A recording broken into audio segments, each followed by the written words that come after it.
Hello दोस्तों, स्वागत है आपका हमारे चैनल कोइंदर भी है। तो आज हम पढ़ेंगे कक्षा 6 का हिंदी, जो नाम है हमारा अक्षरा। इसका हम पढ़ेंगे पाठ 2। इसका पाठ का नाम है हमारा अपना स्थान स्वयं बनाइए। हमारे प्रस्तुत कहानी में लेखक द्वारा बच्चों को कर्मठ और सदाचारी बनने की प्रेरणा दी गई है। तो चलिए कहानी की ओर चलते हैं। तो देखिए, हम पहले कहानी से पहले हम इसका कुछ शब्दार्थ दिया है, उसके बारे में पढ़ेंगे। तो देखिए, शब्दार्थ में दिया हमारा कृतज्ञता। इसका मतलब होता है कृतज्ञता मतलब होता है उपकार या मानना। और दूसरा देखिए, दूसरा में दिया है, इसमें देखिए दूसरे में दिया है आश्वासन मतलब होता है आशा दिलाना। तो अगला दिया हमारा पच्चीकारी मतलब होता है जड़ना या नक्काशी होता है। चलिए अगला दिया हमारा चुगलखोर का शब्दार्थ होता है, चुगलखोर का जो अर्थ होता है वो होता है शिकायत करने वाला। और खजाची होता है, इसका अर्थ होता है खजाने का अधिकारी। तो चलिए इसका कहानी था वो हम पढ़ते हैं। इसका हमने शब्दार्थ देखा है, चलिए इसका हम कहानी पढ़ते हैं। राजा ने एक दिन अपने मंत्री से कहा, मुझे अपने लिए एक आदमी की जरूरत है। कोई तुम्हारी निगाह में जचे तो लाना, पर इतना ध्यान रखना कि आदमी अच्छा हो। राजा है वो अपने मंत्री से कह रहा है कि मुझे एक आदमी की जरूरत है। कोई जैसे तुमको कोई अच्छा लगे तो यहाँ पर लेकर आना। मतलब वो कह रहा है कि कोई तुम्हारी निगाहों में जचे तो इतना ध्यान रखना कि आदमी अच्छा हो। तो वही कह रहा है कि आदमी अच्छा हो तो यहाँ लाना। कोई तुम्हारी निगाह में जचे तो, पर इतना ध्यान रखना कि आदमी अच्छा हो। चलिए अगला पढ़ते हैं आगे। तो कह रहा है हमारा, बहुत दिनों की जांच पड़ताल के बाद मंत्री को एक युवक जचा। उसने युवक की नौकरी छुड़ा दी और उन्नति का आश्वासन देकर राजा के सामने पेश किया। बहुत देर तक तो राजा को अपनी बात ही याद न आई। बाद में बोले, हाँ उस समय शायद कोई बात मन में थी, पर मैंने अब तो कोई बात नहीं की है। मंत्री ने कहा, हुजूर मैंने इसे हजारों में से छाटा है और बढ़िया नौकरी से छुड़ा कर लाया हूँ। चलिए आगे पढ़ते हैं। क्या दिया हमारा, आगे दिया हमारा, राजा ने जरा सोचकर कहा, हमारे पास तो इस समय कोई काम नहीं है, पर तुम बहुत कह रहे हो तो हम इसे अपने दफ्तर में चपरासी रख सकते हैं। देखिए ये हैं राजा और ये रहे मंत्री, और जो युवक लाए थे, एक व्यक्ति को लाए थे मंत्री जी, वो है ये। चलिए आगे पढ़ते हैं हम। वेतन 15 रुपये मिलेगा। मंत्री को बुरा लगा, पर उस युवक ने कहा, मेरे लिए सबसे बड़ा वेतन यह है कि मुझे अपने राजा की सेवा करने का मौका मिलेगा। यह कहकर वह उस नौकरी के लिए तैयार हो गया। मंत्री जब उसे दफ्तर में छोड़ने गया तो वहाँ धूल थी, क्योंकि राजा वहाँ न कभी जाते थे और न काम करते थे। यह देखकर मंत्री दुखी हुआ, परंतु वह युवक इतना होने पर भी खुश था। उसने अच्छा स्थान दिलाने के लिए मंत्री के प्रति कृतज्ञता प्रकट की। युवक ने लगातार कई दिनों तक उस दफ्तर को साफ करके उसे शाही दफ्तर का रूप दे दिया। उस दफ्तर में एक छोटी सी कोठरी थी। उस युवक ने उसकी जांच पड़ताल की तो पता चला कि पिछले सालों में बादशाह के पास जो निजी पत्र आए थे, उनके लिफाफों का ढेर उस कोठरी में था। चलिए आगे पढ़ते हैं। ये देखिए यहाँ पर जो युवक व्यक्ति था वो कोठरी को साफ कर रहा है। उनमें से बहुत से लिफाफों पर सोने की पच्चीकारी थी और रत्न जड़े थे।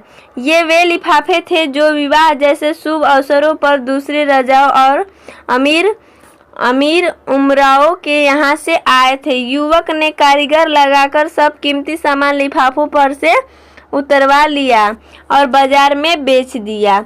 चलिए आगे पढ़ते हैं। क्या दिया है, सामान बेचकर उसे कई हजार रुपए मिले। उनमें से कुछ रुपए तो उसने दफ्तर में बढ़िया फर्नीचर और चित्र आदि लगाने में खर्च कर दिए और बाकी सरकारी खजाने में जमा कर दिए। जहां वह सामान बिका उसने उसकी भी रसीद ली और जहां से यह सामान खरीदा गया उसकी भी। दफ्तर सचमुच शाही दफ्तर हो गया। चुगलखोरों ने राजा से उसकी शिकायत की कि वह रुपया लूटा रहा है। एक दिन राजा गुस्से में भरे दफ्तर गए तो दफ्तर की हालत देखकर दंग रह गए। फिर भी उन्होंने तेज आवाज में पूछा, तुमने यह सजावट किसके रुपए से की? दफ्तर के रुपए से हुजूर, कहकर उसने राजा को रद्दी लिफाफों की कहानी सुनाई और खजांची से गवाही दिलाई कि दफ्तर का सामान खरीदने के बाद बचा हुआ रुपया खजाने में जमा किया गया है। राजा रिझ गए और उस युवक को अपने राज्य का वित्त मंत्री बना दिया। इस कारण दूसरे मंत्रियों को परेशानी होने लगी, क्योंकि वह न स्वयं बेईमानी करता था न कि किसी को करने देता था, न लापरवाही करता। चलिए आगे पढ़ते हैं, क्या दिया है। न लापरवाही करता था, न करने देता था। उसके बाद से तो जो भी मंत्री राजा के पास जाता किसी न किसी बहाने उस युवक की शिकायत करता, जिससे कि वह राजा के नज़रों में गिर जाए। एक रात को 2 बजे राजा ने अपने सेनापति को बुलाकर कहा, हमारे सब मंत्रियों को उनके घरों से उठाकर इस कमरे में ले आओ, लेकिन वे जिस हालत में हो उसी हालत में लाया जाए।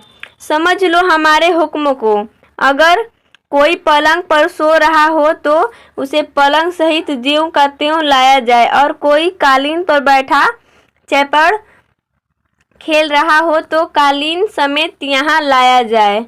1 घंटे के भीतर ही सभी मंत्री महल के बड़े से कमरे में आ गए। राजा ने देखा कि 8 में से 7 मंत्री नशे में थे। उनमें से कुछ जुआ खेल रहे थे। वित्त मंत्री भी बनियान पहने एक चौकी पर बैठ दिए की रोशनी में कोई कागज देख रहे थे। सभी मंत्री बहुत लज्जित हुए। तब राजा ने वित्त मंत्री से पूछा, जनाब रात में 2 बजे किस कागज में उलझे हुए हैं? चलिए आगे पढ़ते हैं। ये रहे राजा और उस व्यक्ति ने कोई कागज लिया है, वही दिखा रहा है। तो देखिए आगे पढ़ते हैं। उसने उत्तर दिया, हुजूर दूर के इलाके से इस साल का जो राजकर आया है उसने पिछले साल से 1 पैसा कम है, तो बार बार देख रहा था कि जोड़ में भूल है या सचमुच पैसा कम है। राजा ने अपने जेब से 1 पैसा फेंककर कहा, लो अब हिसाब ठीक कर दो और जाओ आराम करो। वित्त मंत्री ने नम्रता के साथ पैसा वापस करते हुए कहा, हुजूर पैसा तो मैं भी डाल सकता था, पर यदि पैसा कम है और उसके लिए पूछताछ नहीं हुई तो इससे अफसरों में ढील और बेईमानी पैदा होगी। उसकी बात सुनकर राजा बहुत खुश हुए और उन्होंने उस युवक को राज्य का प्रधानमंत्री बना दिया। इस कहानी के लेखक है कन्हैयालाल मिश्र प्रभाकर। तो चलिए हम कन्हैयालाल मिश्र प्रभाकर के बारे में भी कुछ जानकारी प्राप्त कर लेते हैं। तो कन्हैयालाल मिश्र प्रभाकर का जन्म 29 मई 1961 में उत्तर प्रदेश के सहारनपुर जिले के देवबंद ग्राम में हुआ था। प्रभाकर जी हिंदी के प्रसिद्ध कथाकार, निबंधकार, पत्रकार तथा स्वतंत्रता सेनानी थे। इनकी रचनाओं में बाजे पयलिया के घुंघरू, दीप जले शंख बजे, तपती पगडंडियों पर पदयात्रा तथा माटी हो गई सोना आदि प्रमुख हैं। इनका निधन 9 मई 1995 ईस्वी को हुआ था। ये हमने कहानी तो पढ़ लिया और इसका प्रश्न उत्तर हम अगले वीडियो में आपको बताएंगे। धन्यवाद।